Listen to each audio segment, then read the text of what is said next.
Hei ja tervetuloa kauden toisen Kukkoruudun pariin. Ja tänään hypätäänkin suoraan syvään päähän, koska haastatteluun olemme saaneet joukkueen uuden päävalmentajan Christophe Viennetin. Tämä 45-vuotias ranskalainen valmentajakuru valmensi viime kaudella Ranskan kakkossarjassa Pro-liigassa ja hieman yllättäen johdatti Celestatin joukkueen sarjan voittoon ja nousuun Star-liigaan. Tänään siis pääsemme hieman perehtymään siihen, että mikä mies Christophe oikein on, mitä hän ajattelee käsipallosta ja myös hieman Suomesta. Haastattelun jälkeen sitten kerrataan hieman tapahtuneita pelitapahtumia, myös tulevia tapahtumia, mutta ensin siis pihvi pöytään, joten Tof ja Pote, olkaa hyvä. Welcome to Kukkoruutu, Christophe. You have been in Riihimäki for a couple of months now. I'm sure it's quite a big change for you, but how do you like your new hometown so far? Yes, now it's been 2 months and a half. I'm here, and I'm in good situation because the city is, yes, a little bit small, but there is a lot of nature all around, and it's an environment I like. Okay. Because I'm from a region in France. It's quite the same, not for all, but there is a lot of nature too. It's the coldest region in France, so there is a lot of similarity with Riihimäki. And my last experience in France was in Seuraa. Yeah. It's the quite same city. Around 20,000-25,000 people, okay. Not the biggest Smaller city. Town also. Yeah, so there is nothing special and nothing different. Okay. Not so big change. Yes, not so big change. Yeah. Okay. And can you tell me then something about your background in handball? You played handball as a professional, I suppose, quite a while. Yes. I was a professional player during 14 seasons in first and second league in France. And when I decided to stop, my first wish was to take a break with the handball world. Okay, so but yes, but I had directly the opportunity to be head coach of my home team, and after a little time to think about it, I decided that maybe I would have that opportunity only one time. So I was in, and after this I was head coach in Besançon, in my home team and my hometown during 8 seasons. And the last 5 seasons I was in Celesta. Okay. Quite a remarkable experience, and you are not a very old guy, so. But you started the coaching right away after your career. Yes. I stopped my career at 31. I started my career as head coach, so at 31 too. And I start my career as players at 17. So I'm not so old, but yes, now I have a big experience in professional handball, I think. Yeah. More than 25 years. Yeah. Remarkable. Well then, beside a new hometown, you also have new and very strongly changed team in your hands here in Riihimäki. What kind of things would you like to bring to Cocks, and what would you like to change maybe? Sure, it's a very huge question. It is. Yes. I think there are a lot of things to change.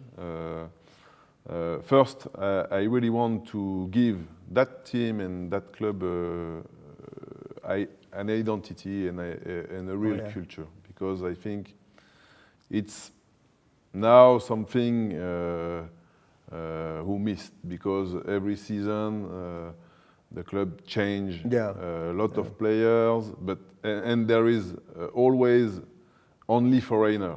And I think if you want to build something strong, you need to have your own culture. Oh yeah. And I think it starts with a Finnish base, or a base with players who kept that Finnish culture and live that culture. And now I think Riihimäen Cocks doesn't have it.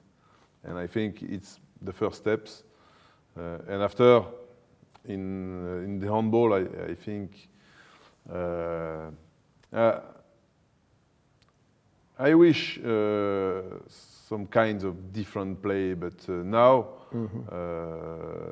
it's up to me to adapt to the players who are here. And so I try to find a good mix with the old players, the new player who just arrived, and we have to find the best way with that mix of players to build our story. Oh, sure, sure.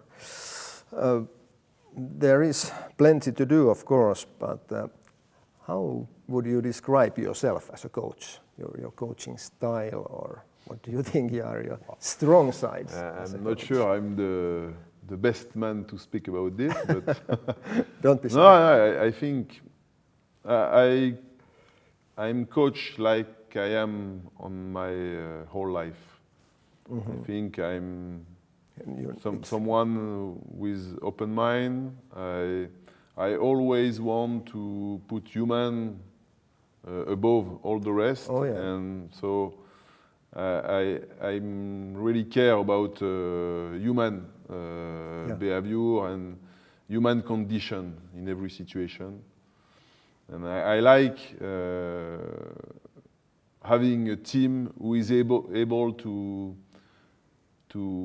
do things by itself. And I am here to build the frame inside which the team has liberty and freedom to express his quality. So it's a mix to find, because I'm pretty sure that the oldest guy don't have that kind of habits, and so it's new for them, and it's always something very small to find, because the limits are not so easy to clear. Oh yeah. But you would like to create a frame where inside the players can be themselves and creative. Because I'm sure that the best way for everyone to give the best is when do you feel good, and do you have the freedom to express your quality. And now I have to organize all to give everybody a real role. He accept and he believe, and to give the right quantity of freedom to stay in the frame and express his quality. So it's not a simple equation, but I work to find the solution. So, sure. Sounds simple, but it's anything else. Well, team has played only 6 official games together, but do you already see progress? And where do you think that team is now comparing to where you want to see it? What I can compare, it's when the team is now, comparing where she was 2 months ago. I can compare it, Now, in my expectation, I hope that we can do. I don't know. It's difficult to speak in average, but maybe 30% more. I think. Yes, it's true that you can already see it in the games that the team has some kind of brighter look now. Yes, because I think there is some players who could and can give more. But now, for example, they have to speak English. For example, some players still don't understand well English, so it's difficult to communicate with them. Sure. And they have to adapt themselves to Finland. So there is a lot of little things like this around the play who are some issues for us now. Of course, everything matters. And when that little thing would be fixed, I think it will be easier on the field too. But yes, I think 30% seems to be a good step. Okay. And for me, the biggest difficulty right now, until now, was mental. I think trouble. I think the team start the season not with the good spirit, because there is a lot of things in the past and who were still in the team at the beginning, and to fix that thing, it's a very long process.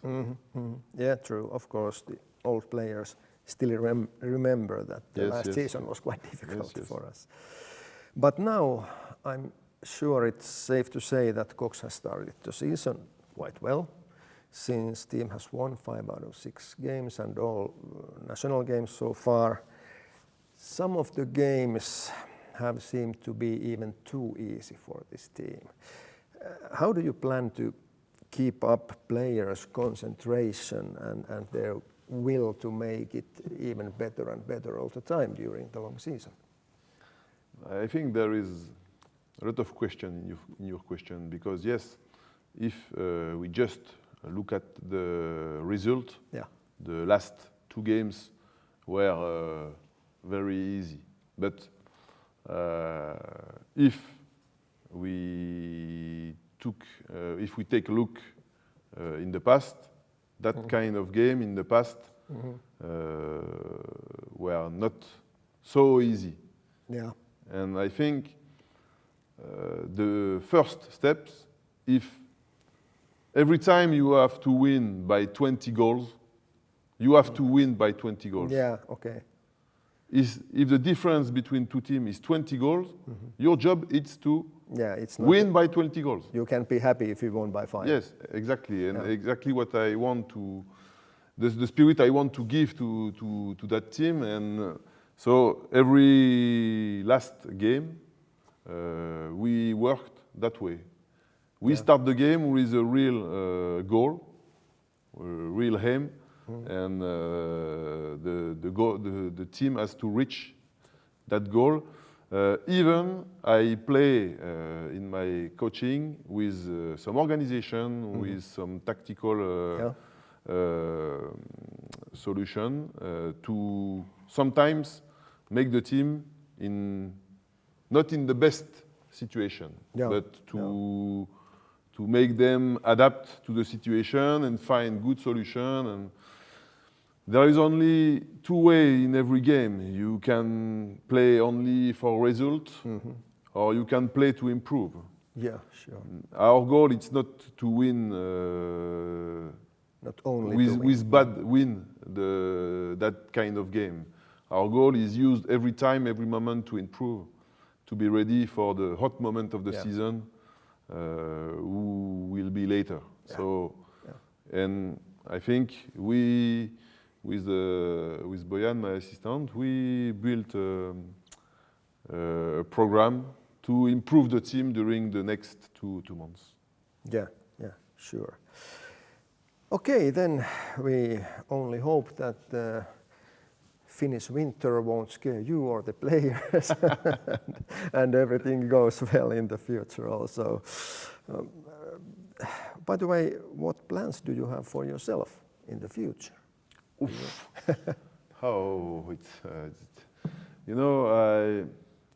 I never in the past planned so far because I think my job is my job is to be on the right place on the right moment and to be focused on this. Okay. So my first goal is to win titles here in Finland with Cocks, and I think it will be something hard because in the last season Cocks never won. Only one time in the last 3 seasons, the 6 title in Finland between championship and cup. So winning in Finland is my real goal right now. All right. And I will put all my energy on this. Okay. So the future is the future. We never know what could happen. And that sounds good for us for now. So it will be very interesting to see how this project goes on. And thank you very much, Christophe, that you could make it here, and good luck for the season. Okay, thank you. Thanks. Näin siis kuulimme mielenkiintoisia ajatuksia uudelta päävalmentajalta. Toivotaan todella, että ajatukset saadaan toteutettua joukkueen kanssa ja keväällä sitten päivä paistaa hieman kirkkaammin kuin vuosi sitten. Sarja on tosiaan kyllä alkanut aika vauhdikkaasti, eli 2 kierrosta Cocksin osalta takana. Avauksessa viime kauden mestari BK kaatui 7 maalilla ja sitten Obu IFK sai hieman kovempaa, karumpaa kyytiä 46-19 luvuin. Myös Suomen Cupissa on menty jatkoon Final Fouriin, eli siinä voitettiin siuntiomaalein 40-21 ja helmikuussa sitten tosiaan taistellaan finaalipaikasta. 3 muuta joukkuetta ovat BK Karjaalta, Obu IFK ja Helsingin IFK. Ja Helsingin IFK on sitten Cocksin seuraava vastustaja SM-liigassa, eli 1.10. lauantaina kello 16. IFK saapuu tänne Riihimäelle Cocks Areenalle ja sitten jälleen näin päästään jatkamaan pienen tauon jälkeen Riihimäellä SM-liigaa. No, SM-liigasta vielä hieman tähän muutenkin ottaisi puhetta, niin sarjahan on lähtenyt tosiaan Cocksin osalta hienosti liikkeelle, mutta viime kauden hopeajoukkue Dickenillä on ollut hieman karumpi alku, eli niin liigassa kuin Cupissa on tullut hieman sellaisia tuloksia, joita ei varmastikaan ole ennen kautta odotettu, mutta eiköhän sieltä Dickenkin tule sitten jatkossa nousemaan ja Romppainen siellä vanhana tekijänä sitten nostaa myös joukkueen tasoa ylöspäin. Naisten puolella ykkösdivaria piti pelaaman tuossa 24.9. No silloin peli peruttiin. Ja nyt sitten heti perään pelataan 29.10. täällä. Eli aika mielenkiintoiselle vaikuttaa heilläkin tuo, miten se sarja liikkeelle lähtee. A-tytöt ovat aloittaneet jo. Dickeniä vastaan tuli vieras tappio, mutta kotona aloitellaan 8.10. lauantaina ja silloin vastustajaksi tulee Kirkkonummi. Akatemia on myös päässyt liikkeelle ja voittivat avausottelussa Paraisen. Nyt sitten 1.10. lauantaina vierasotteluun Eiffiä vastaan. Ja Eiffihän on sitten myös jo pelannut ja Dynamo voitti Eiffin avauksessa. Ja näin ollen sitten on mielenkiintoista nähdä, miten Akatemian kanssa käy sitten Tammisaaressa. 5. päivä tulee sitten Cocks Akatemian vieraaksi tänne Areenalle kello 19 alkavaan otteluun. Ja vastaavasti BK Akatemia sitten voitti Dynamon, eli siinähän sitä saadaan sitten hyvää ristivetoa ja nähdään, että minkälaiset ne riihimäkeläisten joukkueiden voimasuhteet oikein ovat. Tämä kuitenkin tämänkertaisesta Kukkoruudusta, eli lauantaina 1.10. Helsingin IFK kello 16. Tervetuloa silloin Cocks Areenalle, nähdään siellä. Nyt oikein mukavaa syksyn jatkoa, moi moi!